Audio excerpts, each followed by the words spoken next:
For Republicans, you've got to be watching that and going, Brian, for the work that they do for you. Right. One thing about Republicans, you could be the most anti-conservative or Republican in the world. You have to say they go about 10 people deep. You know, whether President Trump runs or not, it's everything to do with it. Yeah. But you know, what you mentioned is 38% of the people don't want to see any more of Joe Biden. That's significant.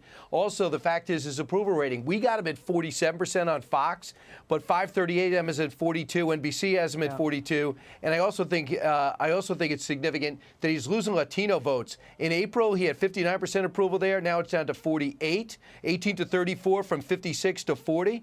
Black votes from 83 approval in April to 64, let alone women. He's lost 10 points. That is huge. That's I can't say anything more. This is panic time of the White House. Yeah, and I say that's huge because of the importance of the black vote and people of color for this particular president, Kaylee. Yeah, no, that's exactly right. His support is eroding among many demographics, and you point to two there. But it's incredible to me. You have a president, you have a press secretary, you have an administration that lives in a world that does not exist. I remember watching this press conference last week and just being really stunned at the fact that the president began with opening remarks that were scripted about how great the economy was, Harris. Yes, but wait, that is a fairy tale land that only Joe Biden lives in. 73% of Americans told Fox in that poll that they think the economy is either fair or poor. That is a big number of people. These guys don't know what they're doing. And if I'm looking at that Fox News poll and I'm seeing what registered voters care about, I mean, tick through them. 85% are concerned about inflation. Okay, you're losing there. 81% high crime rates. You brought that up last hour. You're losing there. 78% are concerned with political division.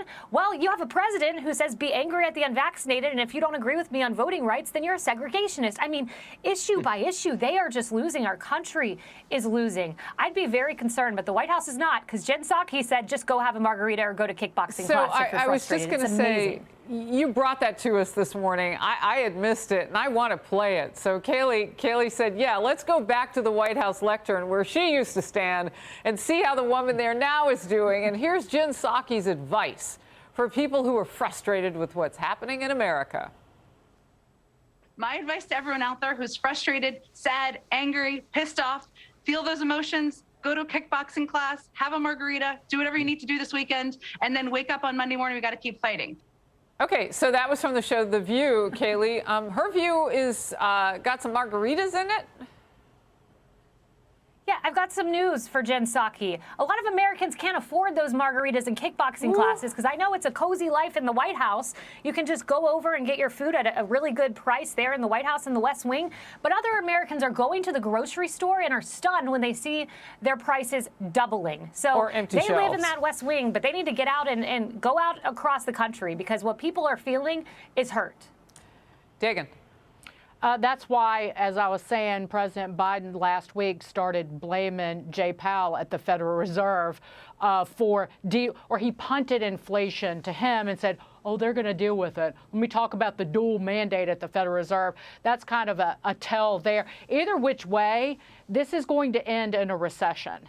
Americans, because of inflation, have spent down their all that excess savings they built up during the pandemic, in part from transfer payments from the federal government. So either way, the Federal Reserve is going to hike interest rates and start running down the $9 trillion it has on its balance sheet, or that it doesn't have to do that to fix inflation. Inflation fixes itself because the economy tanks. Either which way, this is not going to end well, and Americans will only get more and more angry.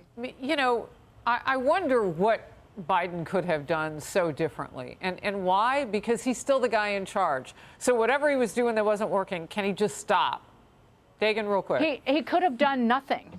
He could have absolutely come in and done nothing. You passed the $1.9 trillion. But again, part of it is lying to the American people. Americans aren't stupid. Who said that earlier? That people know inflation's running at nearly a 40-year high.